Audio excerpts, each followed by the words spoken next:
I live in the middle of nowhere, far away from the rest of my friends.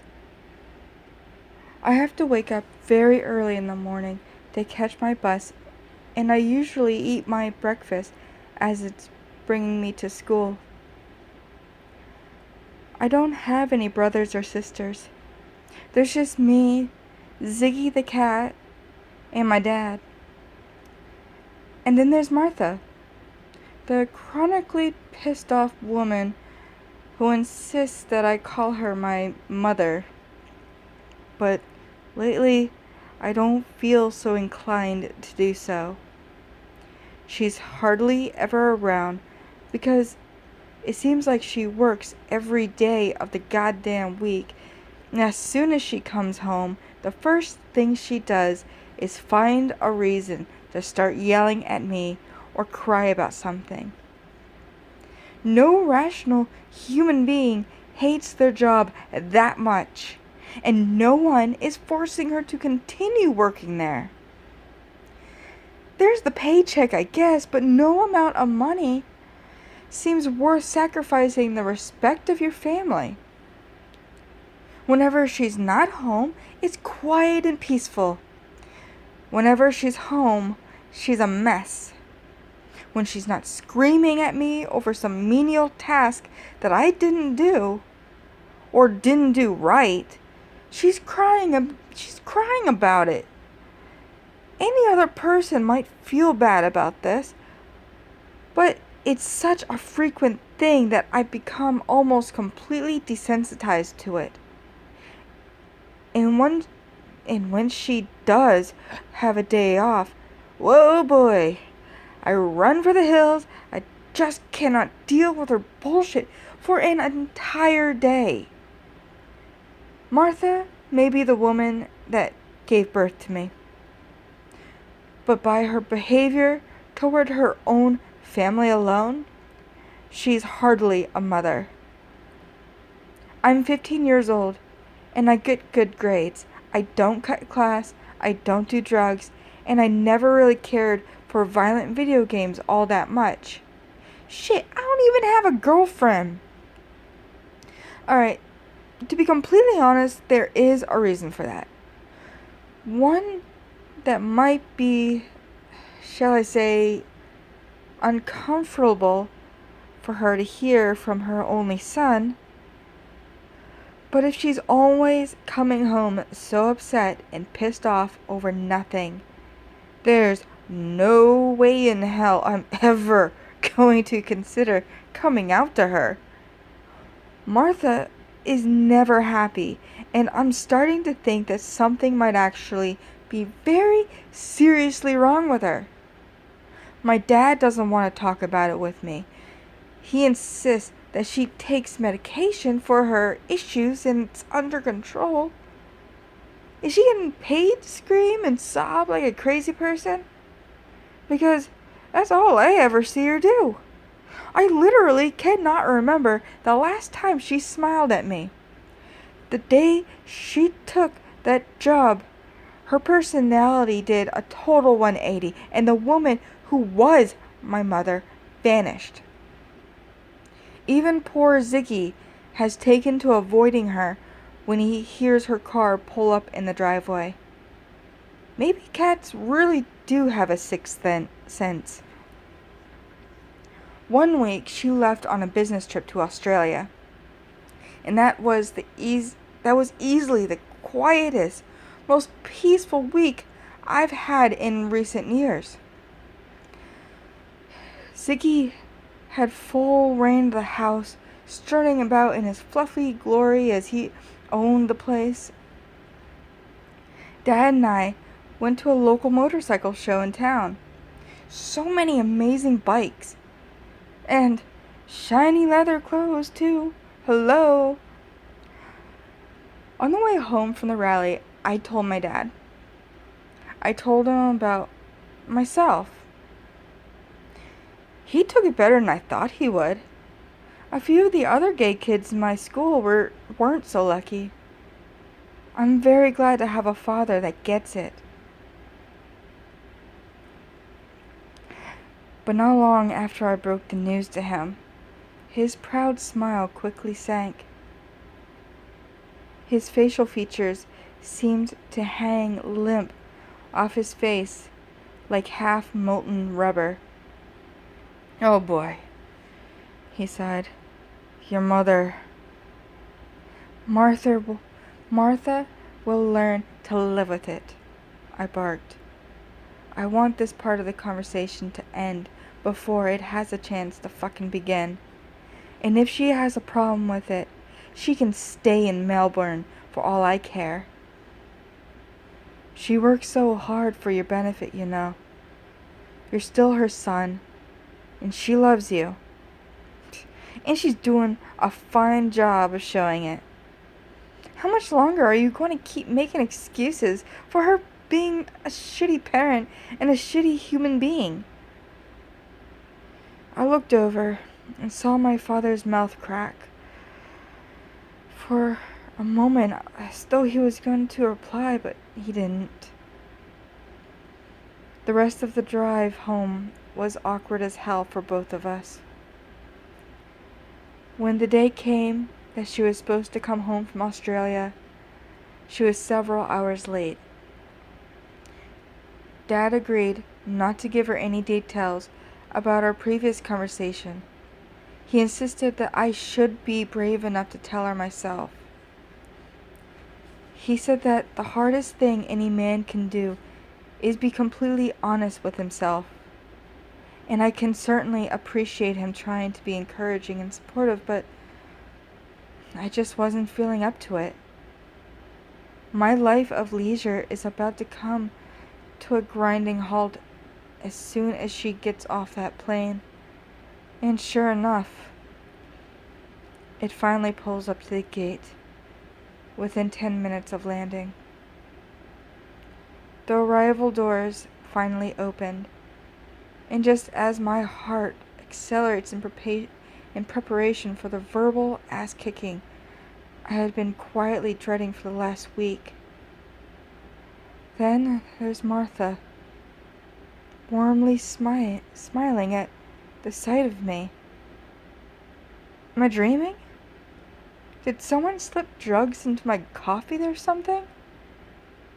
Or am I just seeing a happy-go-lucky Australian tourist that just so happens to have my mother's build and facial features? She actually ran to give me a hug. I almost didn't want to accept it, as it seemed too good to be true. In a way, it still does. On the way home, Martha treated us all to dinner at some high-fluting gourmet burger joint on the other side of town. "Those crazy Aussies, man," she crowded, digging into the rarest chunk of ground beef I'd ever seen leave a crazy restaurant. "What? They love their meat pies and beers, but I don't know how to make a decent burger if it meant saving their own lives." I didn't respond to her. I didn't know how to. I ate mine quickly and didn't say a word for the rest of the meal. When we all got home, Ziggy took one whiff of her appearance and bolted to my bedroom like his tail was on fire. Martha seemed dismayed by this, as if she wanted to play with the poor cat like she hadn't bothered to in several months. I looked up at my dad. He must have seen the worry in my face, but there wasn't much he could do about it. This person must either be a complete stranger or something very interesting happened in Australia. Several days passed, and it was the same thing. Instead of the usual screaming and crying about my faults and failures, Martha always looked elated to see me. She asked about Ziggy's whereabouts a lot. I had this awful notion that if I told her that he'd been camping under my bed ever since she got home, too afraid to come out from under it, that something bad would happen. I know it sounds ridiculous. As much of a bitch as she could be or had been, she'd never have laid a finger on that animal. The most I'd seen her do was shoo him off the table so she could drop a pile of work papers onto them. Then one day I came home from school to find that all the laundry on my floor had been picked up. I've been washing my own clothes since I was 12, so what is going on here? I ran toward my bed to check on Ziggy, but he was gone. His food and water were still full. I went down into the living room to look for him, but there wasn't a trace to be found. I found Martha milling about and humming to herself, facing the opposite side of the room. Martha, I stopped myself, took a hard breath and tried again. Mother, have you seen Ziggy? She perked her head up and turned to look at me. Very slowly, her eyes grew wide like dinner plates, and a sickening thin smile spread across her face. She took a few hobbling steps toward me, and my stomach tightened, but then she stopped in her tracks. Dear, she spoke. Her voice vibrated with a saccharine sweet resonance I don't think I've ever heard since I was little. You didn't need to keep a secret like that from me. Her head cocked to one side, much the same way as a curious little parrot, only not at all cute like one. You understand? How does she know about that? Dad promised that he would leave that conversation up to me. I stormed out, back up to my bedroom. I locked the door, but I guess I was kind of hoping that Ziggy would eventually come skulking back to its hiding place. A few more days passed and he never came back at all. I posted flyers all over town, but no one spotted him. I spent the next week either staying after school intentionally or hiding in my room, anything to avoid having to speak to Martha. Or, for all I knew, this stranger was pretending to be Martha. I never in 1,000 years thought that I'd missed the borderline psychotic bitch that used to come home every day and whine for several hours. At least that would have been a sign that everything was normal. Her office called the house. Dad answered it. She missed several days of work without so much as an email or phone call. They were pretty pissed about it, too. Ordinarily, I'd say that it was probably for the best, but as the usual Martha that I had been so used to would no longer have any reason to be such a bitch. But nothing seemed to change. She seemed as bubbly as a fat drag queen, always seemed so happy to see me and never hesitated to let me know about it. I started shirking my household chores, seeing if I could piss her off intentionally. She barely seemed to notice. She just cracked that hair-thin smile at me that would make my skin crawl. This continued for another week. The round of bills came due and Dad was left to wrestle with them while dodging a few collectors. One night I accidentally answered a phone call meant for my dad. He urged me to stay off the phone as he didn't want to bother with the creditors calling for him, but it wasn't a collector who called. The man on the other line had a thick, whiny-sounding accent.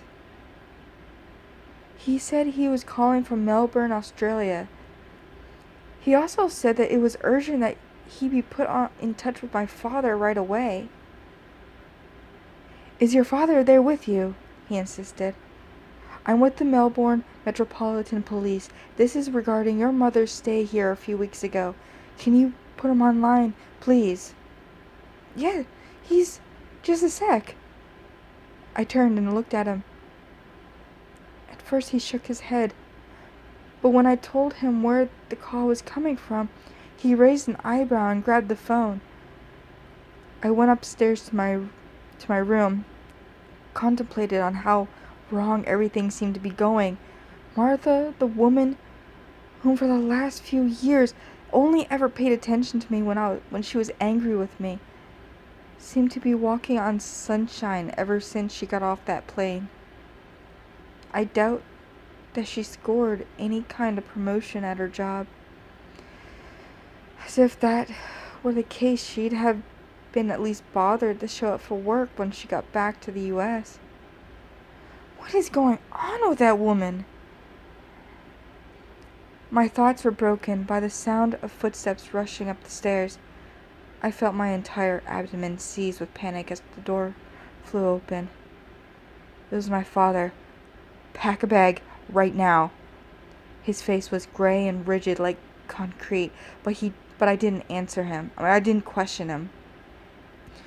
I stuffed damn near everything I could reach into my school bag, tried to fit a few extra things as well, and then made my way downstairs to see my father greeting me. He had one finger over his lips. Obviously, we wanted to be quiet from here on out. I could only mouth the words, "Dad, what is it?"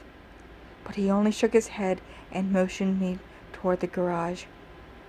We crept past the porch door.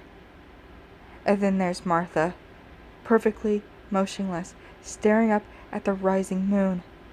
Quietly closing the door behind us, Dad insisted that I get into the car. As soon as the garage was open and enough to do so, Dad hit the gas and we took off into the darkness of the night. "Dad! Ziggy could be around here some..." "Ziggy's dead," he snapped back, a slight wobble in his voice. "I found what was left of him in the backyard yesterday. I'm sorry." I swear I felt my heart stop. My little furry friend, gone. Terrible sadness overtook me, but what does this have to do with us taking off in such a hurry? "What about..." "That's not your mother." Now, there were tears in my father's eyes. "The Melbourne police found her body an hour ago."